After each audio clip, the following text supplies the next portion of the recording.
last video of night, and we start with a joke. So there's some hicks who came in to New York City, and they've got a map but they're lost, and so they walk up to someone who they can clearly see as a New Yorker and interrupt him and say, hey, how do I get to Carnegie Hall? And the New Yorker says, practice. Okay, so that is yeah, it's a cute little joke, ain't it? So this is not to imply a quest for fame, although I just know certain things and I'm looking forward to crowds. I like to talk in front of people. It makes me happy. Just talking makes me happy, so the more the merrier, right? But that's not the point. That's just like a sidebar, because it just makes mathematical sense. Pretty soon more and more people are gonna need the info. They need the intel, and they might like this voice, and they might like the playfulness, and they might understand the seriousness and the mind behind it. So the fire breathing speaker. So whatever. So what we've noticed is a couple of things. We play energetic ping pong. Half an hour video from the she who spent her day being she, and then we bled in, and then she just sat there stunned. Oh wow. Now I hit the stop, then I hit record again, like that, and then we went and channeled. So we realize now that we have come for more than 24 hours as this person, and oh no, where has Kathy gone? Oh, she's more than well, and she's doing fine. But this is work, you see. This is work. This is what they would call practice. And when I truly am doing a very good job of attracting people, not an issue. However, it's good to lay a foundation. Hasn't the writing proven that? So, hasn't the instinct been correct? Well, we would submit it has been pristinely correct. So we're going to continue. And so that was our introduction. Blah blah blah. We talk a lot. So 2:42. So here we go. Oh, walk-ins. We inferred that walk-ins were more of soul sharing issue than a true like takeover thing. We will use the one before you as an example. May as well, right? Because life's kind of weird. So you may call it walk-in situation. You may call it life choice. But many who have a certain quality of energetic structure cannot hold all of the guidance system at one time. It would not blow circuits. It just would be inappropriate. How much do you really need when you're 11? Huh? How much? Well, enough to have enough sense to wow some people and have them moved. Be open enough to hear. Be open enough to see. Be willing to act in ways that are in alignment, which may be misunderstood. But have it be small, baby. And this also allows for certain coding issues to be brought home in a way where there is less damage to the entire structure. It just is a small insult, and it's like an elementary school kind of thing, and you don't need much to do that. It's an imprint that is magnetic that certainly is quite potent and stays. And as we described at the beginning, there was an insertion of what was described as a universe. And this is, I think, a very good way of looking at agreement fields. Very, very nicely done. So we would submit that walk-ins are more like reaching the end of a road and knowing that you have to continue on a journey that is imperative to your life. What do you do? Well, we would submit that you get help. And something happens to your consciousness where you are not quite the same as you were before. And as a result, you are capable of more. We would suggest this happens frequently in puberty.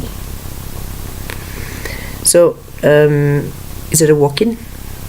Well, if the energy is weird enough, if the energy is far out enough, if the energy is supercharged enough, then it can be such a blip on the radar of reality, of awareness, that it lands people into unusual counseling areas to have it explained what the heck's going on with me. What happened when I was 13? That time I fell bottom of the stairs and I was knocked out, and I don't know, I've just lately been looking at my life and I see that as a really key moment, and I don't really know what was going on. And from that, it doesn't take much. You may use QHHT, quantum healing hypnosis therapy. Dolores Cannon's work now lives on through practitioners who are very well trained. Or you may use past life regressionists. Michelle Karen is an amazing esoteric astrologer. Unbelievable. Breathtaking. Bravo, Michelle. I gotta get another one. Oh my God, I'll pay double. Oh my God, it was amazing. So helpful. And how did I argue with it? Every step of the way. And I still argue with it. every day, Michelle. Knowing it to be true. But, yeah. That's because she just blew my amnesia away. And just by looking at quantum astrology, it was amazing. And this is predictive. And it's just not, it's just, probability field, but the magnetic, they are geometric, and she has access. Unbelievable. Beautiful. So, in any case, walk-in status can be associated with the alien thing too. And, I'm one who talked about what son of Antares, yes. And then to understand that part of the DNA, there's a layer that is galactic, and this is a layer, of course, that it communicates with all, and it communicates with all. But the idea is that although the vehicle can take on imprints, magnetic imprints, in the Akashic visit prior to incarnation, and so did you live it or did you not? Well, what does it really matter? It's a reality that you took on and embodied. So, yes. So anyhow, the point here is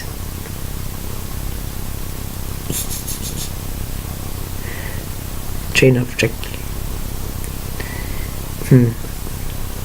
Have you noticed this? It kind of happens sometimes. It's kind of fun.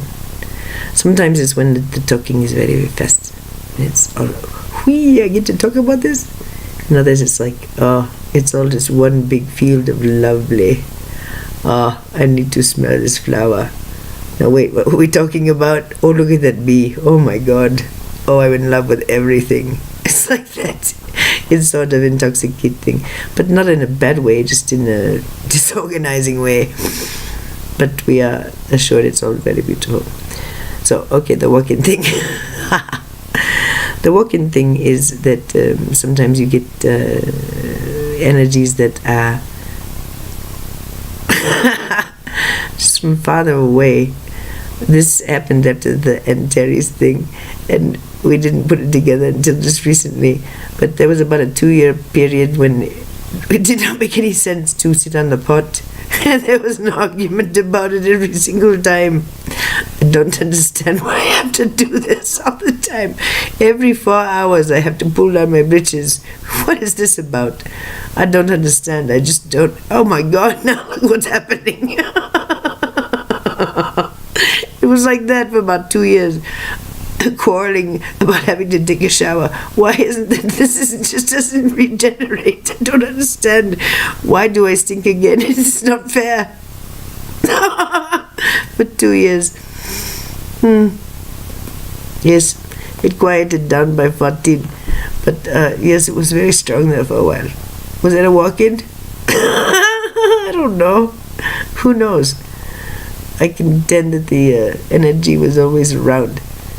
But it was birthed in a new way, into consciousness, you see, like a big fat electron. And it took a while to express, but you will see if you look. I certainly have, and it's a lot easier saying I know and being okay with that as an extension of reality. Anyhow, yeah, just the. It blended and merged and became okay.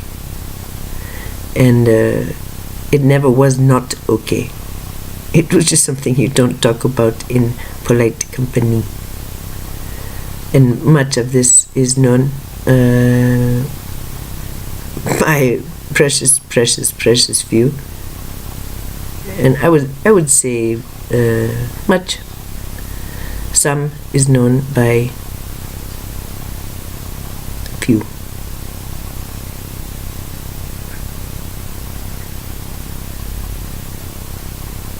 Two.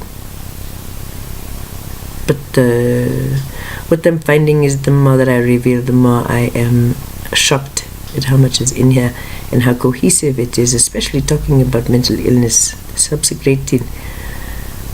And it helps to clarify my mental state. Being able to so objectively look at and so lovingly look at the plight of those who have more difficulty with managing a certain energy that we are both aware of. I guess that's how I would say it. So it is true that there have been periods of my life when I have woken up quite violently, and I did not know exactly what the situation was, and it was not possible to attend to certain issues anymore. Just not. They did not. I didn't recognize them as something that should bother me, but instead other things were calling instead. This is when I became more interested in writing, and in schoolwork, really getting into it and getting to know people, and it was, my heart's going crazy. This was a big awakening. So, we talked about at the beginning that Deeply Awake, we told her that it was going to be a genre called reverse biography, not autobiography, biography. Understanding that there are certain parts of, there's a certain way of looking at one's existence and explaining it to oneself. When certain understandings have become more and more evident, and there is a different way of understanding it all, well then how do you explain any of it? How is any of it meaningful? Why did I go through what I went through? And we would suggest that it's possible to review one's life in written form, expressed form, dreamed form, or acted out form. A way of coming to terms with one's current reality and expression. And I would submit this is not a menopausal thing. As discussed all over the internet, even on Huffington Post, there are little areas where people are talking about awakening. Now, what does that mean? Well, it means that it's finally time to start talking. And this is why I began the work in 12, because I understood. It just was my time to start talking. I had to start talking. It was too uncanny. And I had been taught by the teachers one thing. And I like repeating it. It's good. It's important. When you are moved with a certain love, a happiness, a joy, an exuberance, relief, when you are the recipient of compassion, true compassion, when someone actually sees you in your pain and loves you and says, God, I just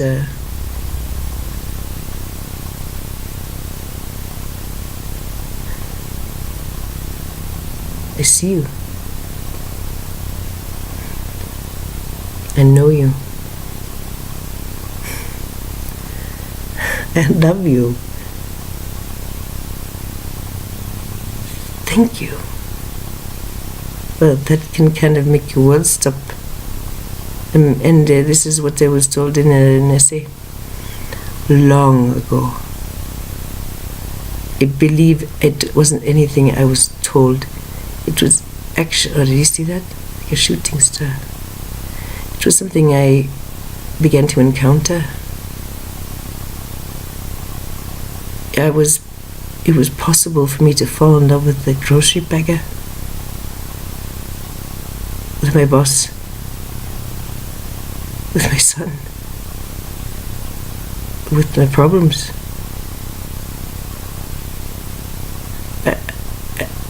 I was treated by clerks as if they were in love with me. And it would only happen just now and then. It's like a flash of lightning. But my God, how powerful. This then was amplified when I worked in nursing homes, filled with some sort of holiness I can't even describe, full of joy. Oh my God, how much I love them. Oh, with every cell of my being do I love them. Not a one. And even the ones I think are annoying, oh well, I love them. And so it was difficult for me because I could not feel this love for everyone. I felt there was something wrong with me, not understanding that it's those who are in distress or have learned to receive, and they feel less ashamed. They understand that I was oriented to give. I was the one who was oriented in the picnic story to always have a basket full and to really not give a damn what I got. Because mine was to give. Hello, a little electron. Hello. And so this was the orientation. At all cost. Use me. Okay, so orientation. See the hands, dear, see the hands. Praise God. So, what happens when this one feels two things and begins to wonder what would happen just in passing, because she's an energy person? What if I did it with this one? Pew. Okay, here it comes again. Now it gets interesting. And then the flower of life. Ooh, right in the dance floor. Wow, that was something else.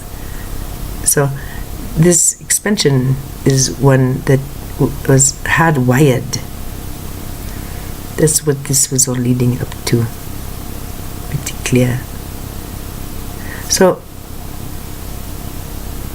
I am very comfortable at this point presenting as this pretty much always. I think it's pretty cute fully understanding that would be at variance to how I've been known socially by those who I love dearly and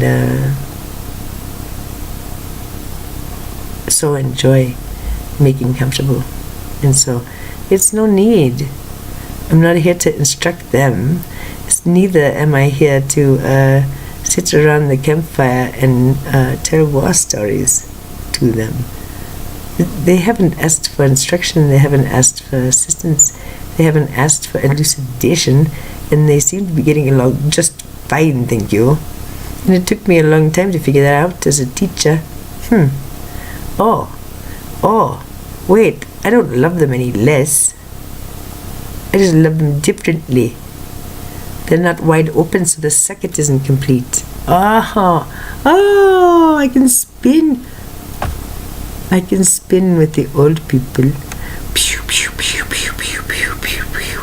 Give, receive, give, receive, give, receive, give, receive, give, receive, give, receive, give, receive, give, receive. But it's more than that. Then it's a complete, it's different. It's a full-on, whole body, whole everything experience with them. So, becoming both, being able to handle both. Well, is that a metaphor?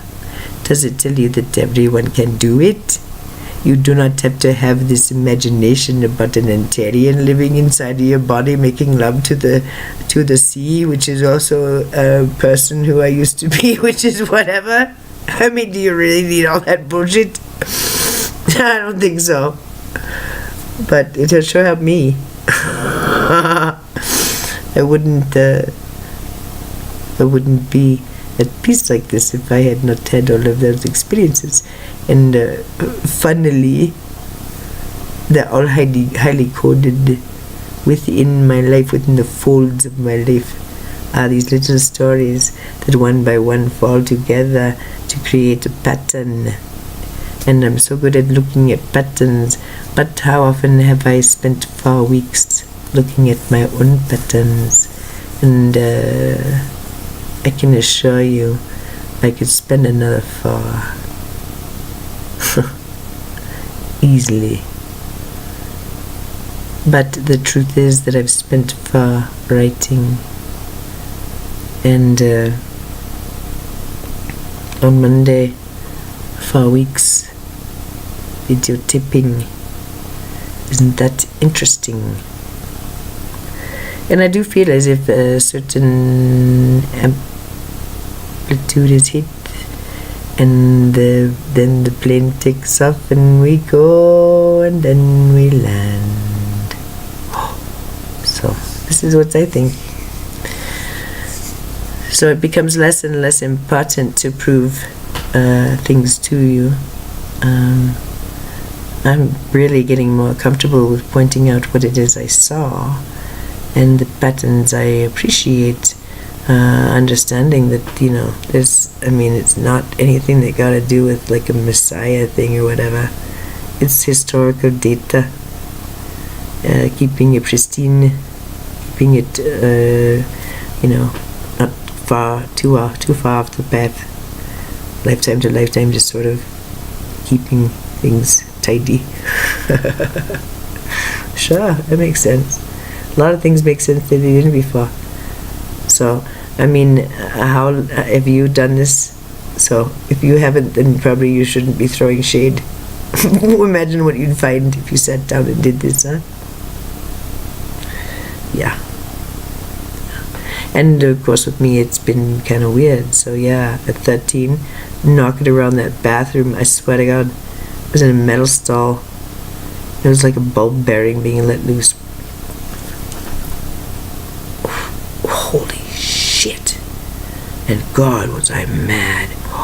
After that I was rage-filled, and ready to shoot the moon. I wanted out. I needed to get going.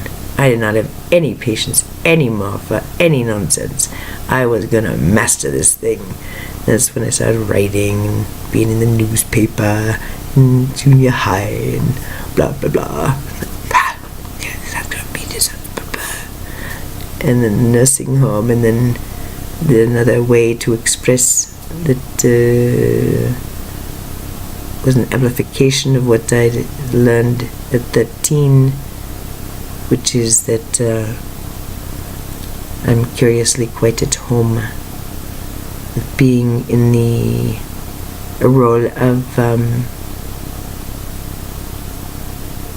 of service, not servant, of service. Being set apart as someone who gives service. And this I did for a long, long time, 42 years. But I began to quarrel too much with the system, and it's just breathtakingly cruel and misguided right now. So no, I can't. No. Is that the walk-in? Did a big uppity bitch come in and inhabit my body and say, "Hey, you're doing it all wrong, you assholes"? Is that what's going on? I don't know. I just think there's a better way of treating one another, and I believe it so strongly that I can't partake in the system that treats people the way they're treating them. So I would love to. I miss the patience very much. I miss that more than you know. But I think that's why I stretched it out. I think that's why I'm doing this, to be honest with you. Because without giving, I don't seem to have the happiness that I know when I am giving, but I can only give in certain ways. It's harder for me. It's getting easier, thanks to Melissa and thanks to my other friends who have helped me along the way to learn how to accept. But that was not my orientation at all, and to not have discernment was something, and not have a voice, and to not speak, and to allow expression. It's difficult to be in a relationship with people who are not of a certain evolution when you are not able to really have no desire to. Well, at this point, everything I say would be paradox, and I don't wish to talk about things that are paradoxical. They are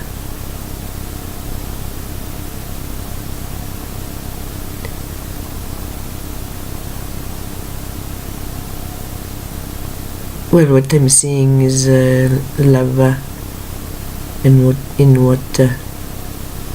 they are, and I keep saying, I wanted to say they're kilns of creation, but it's not a contained thing. I mean, it's safe, but it's magnificent.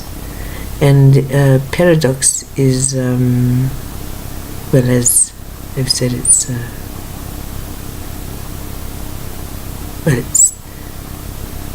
creation. It's the mother of creation. Paradox, which is fascinating energy. It's home in a way, as is chaos, you know.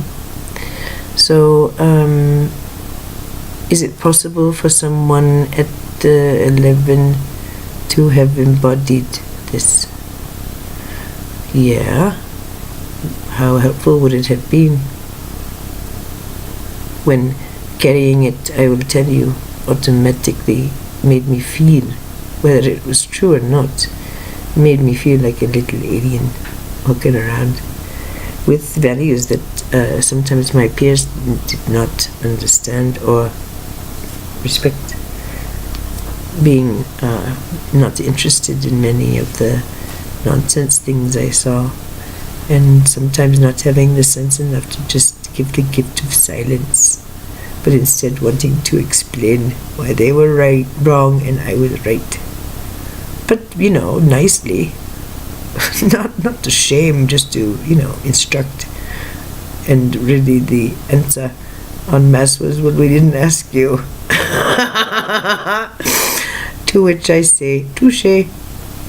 So this is why it's very enjoyable to just not. And I have encountered one person who's really able to master this. He masters it very well. It's a little alienating, though. I didn't realize how alienating it is to never be asked a question. That it's just so invalidating. Breathtakingly invalidating to be on the receiving end of that. But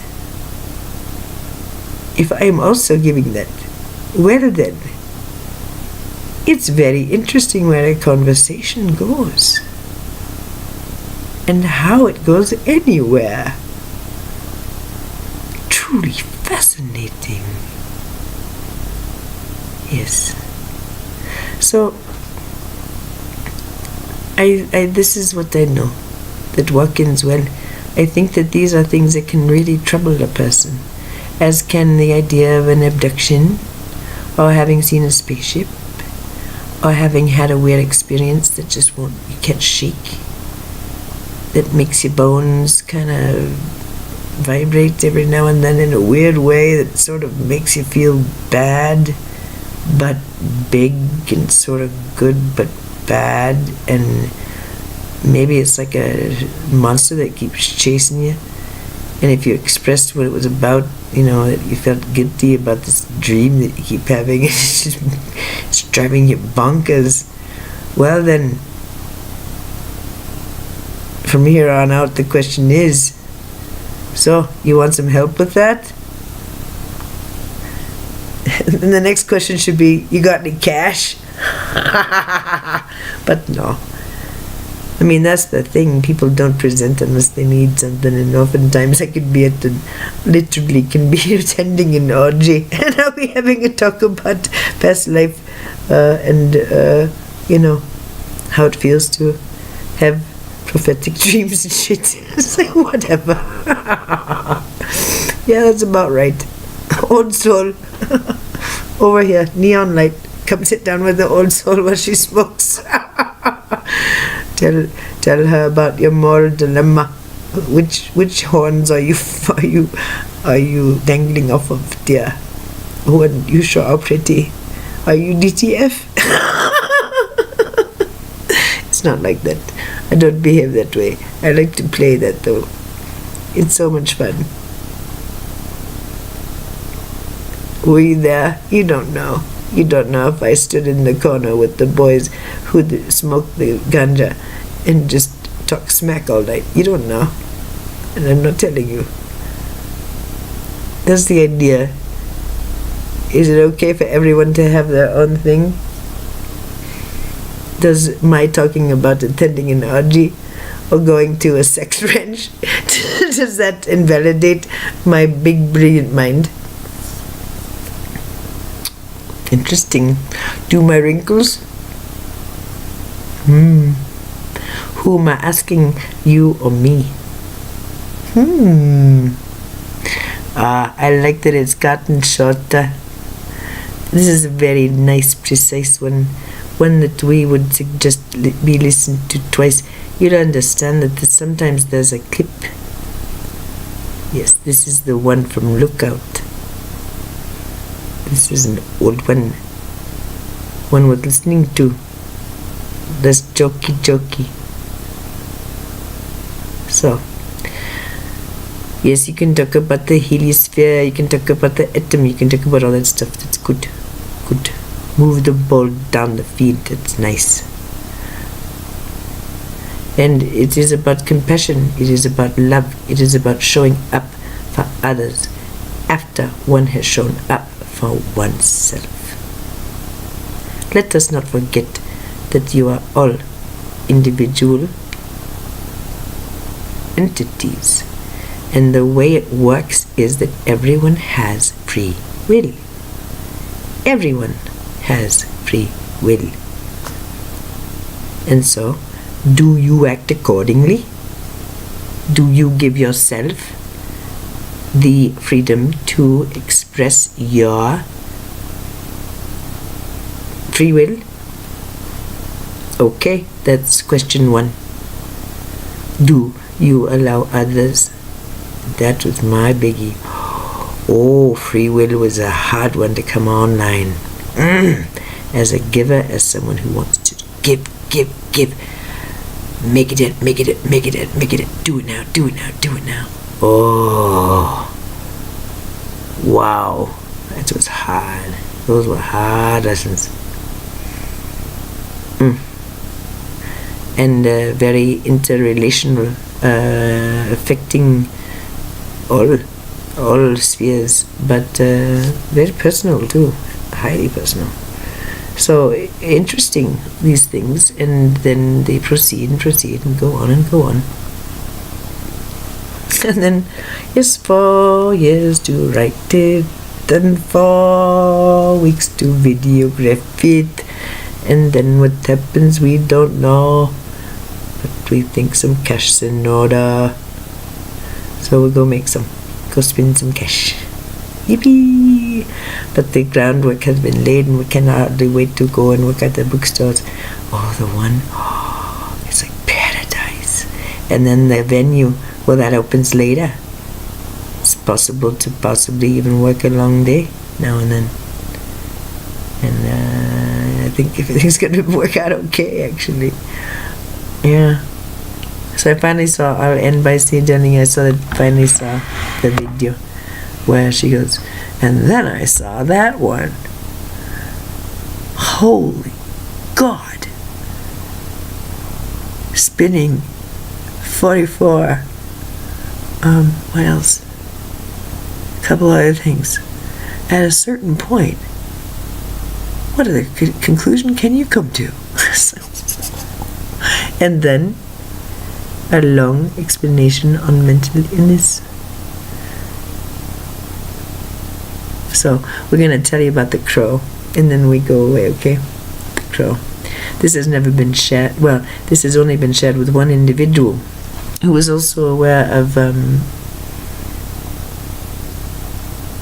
validated many miracles, straight up miracles, and never, ever criticized, made fun of, minimized, argued with.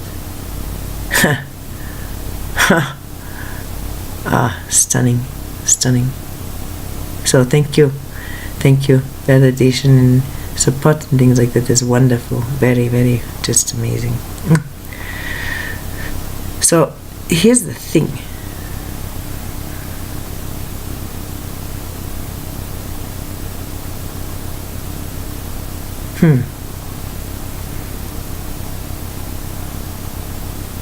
Off track.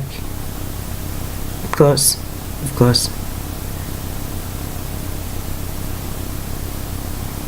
I keep focusing on the tornado.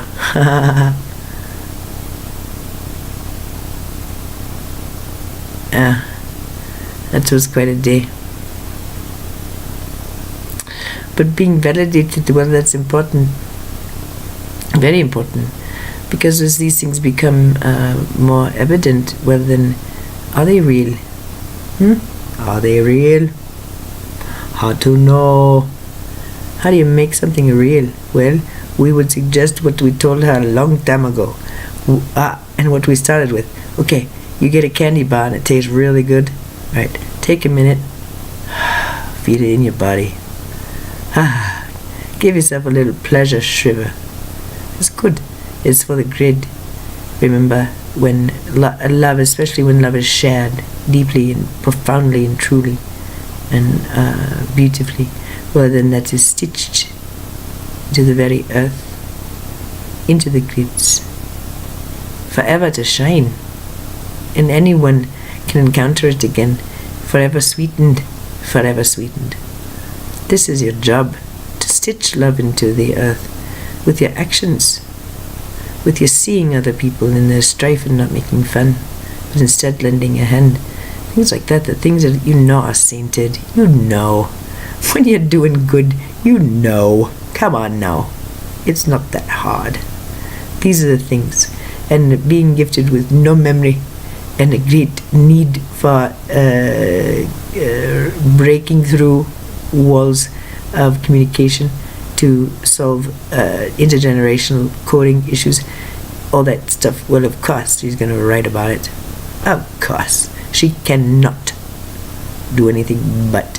She's hardwired for it, keyed in for it. So there you go. So here we go. Back to the validation will get us back to the thingy do, which wasn't the tornado. It was the thing before, which was, I can see a rectangle. I don't know why it's a rectangle. Where is it? Where is it? Ding dang. Oh, the crow. Okay. So I'm outside smoking. And I'm blown away with, I don't know, divine love. I'm just taken away, transported, leaning against the wall, just and I close my eyes and I hear a crow. It's pretty close, and I know it's they're saying something, and then he says, "Hey, look over there, it's for you." And this crow came right over here, went pew, and then disappeared into a hedge. But then he started talking. And he was saying, "You can't see us right now. There's a whole bunch of us. We got something to say." And then there was one over there. And they began to talk with me. They explained that what I've been seeing in the nursing home, which was a grotesquerie, which was cruel. It was cruel and unusual what they were doing to those people. Simply by not understanding how good they could do it, how close they were, how much they were demonstrating love, but it was misguided and was pushing on these people's consciousnesses, causing them to act out and to have less happy lives. You see, it's not like they were beating them up or raping them. It wasn't like that. It was not having the presence of mind to behave in a way that wouldn't exacerbate an already inflamed situation, and not honoring what you were seeing in the final days sometimes of their lives, and instead giving them a hard time sometimes, and getting them to the point where they would behave in violent ways just to get off on it sometimes, we would say. But usually not, just because the natural reaction when around some people who behave very bizarrely is to feel better than them, to not see how bright they are, to not understand their purpose, to not understand that they are avatars and teachers, not underlings. And so it was hard. They weren't being abused in anyone else's opinion, obviously, just mine. Because I knew there's a better way. This is going to tilt and fall, and people are going to get hurt. They already are. I would go into that differently later. But anyway, the crows began to talk, and they showed me, this is how perfectly you're placed to do this. This is what you've been trained to do. See who you know. See that they are semi-retired to retired, and they have a couple of years left. See your history. Put it together. See where you're going to be. And they showed me. And it began to happen, and it has been happening ever since. Ever since. When there is an event that is related to this project, which is what it is, they come. And they announce themselves. And at first they're just enigmatic. Because that's how they roll. Not a lot of crows around here. And perhaps it's purposeful. But of course it's purposeful. The question is whether I'm doing it on purpose to avoid them. As I told my former boss, my last boss, at this point there's no way that I can stop it. It's not up to me. So I show up every day doing what I am told I must do, and I can't do it from here, from my integrity, because I know what is right and it's not what's happening. And so that is my job, to protect as I see fit. And boy, did I upset a couple of apple carts. I saw some ugly things, and I walked from it. But you can't get too far from something like that, because these videos have talked very plainly about the plight of the mentally ill and the way in which they're seen, diagnosed, treated, and discarded. And I have actually gone as far as this, in that in the olden days they had the Pharisees and the Sadducees, but they're really not needed anymore, because we have psychiatrists, we have physicians. They're not all bad, not all bad at all. I'm a nurse, come on. If I always would think, if I'm in the midst, then others are in the midst. Others know too. And actually, that's been the last 10 years that people have been approaching me saying, this is insane. Wow, this is just, this can't stand. And I've actually been saying that to myself since I was about, 18. My first job, so excited. Caretaker, and the administrator comes up. He's announcing that because of the state survey, all of the residents are going to get socks finally. And then he says, now don't forget, all of you are disposable, you're all replaceable. Do as you're told. Yeah. So, is that a way to treat someone who voluntarily shows up to wash other people's bottoms? I would submit it's not. And I would submit that mentality has only amplified in volume and urgency for the bottom line. So yeah, I have a thing as to say. I don't really care if anybody gets their feelings hurt. You know why they would? Well, because I think that they would probably see that it's probably kind of accurate, and they might not like it. So who better to be angry at than the messenger? Much like as a nurse. 47. When I used to say, it's just, you can't get mad and beat up a disease. You can't really just, conjure up the idea of a disease and then imagine knocking it in its throat. Who better to get mad at and take some crap out on than the nurse? Why not? She's a symbol of all that's gone wrong, and she, at least, won't punish me when I tell her that she's a cunt. I can't tell that to the disease, but I can tell it to her. I've been called some names, I'll tell you. Alright, call me that, I don't know. I think that's kind of a compliment. If you knew what that meant, you'd understand why I said, well, thank you. I have to agree. But whatever. Anyway, this was good. I'm really proud of this one. I'm proud of me, and I'm proud of anyone who's had the interest to follow along. Holy crap. But this is practice, because the Carnegie Hall waits, and I better show up and have my shit together and not say the C word so readily, right? Better get the naughty stuff out of my system. Wah wah. Yeah, like that's gonna happen. Don't like it, there's the door. I didn't say it to piss you off. I said it because it was a perfect thing to say in context, and it took a risk, and it woke you up. Perhaps at 14:29 you were almost falling asleep, and then I said the C word. So, I just got goosed. Well, alrighty then. Did it hurt you? Are you bleeding? Do you have a fever? Oh, I think you're gonna live. I think you might. Good night.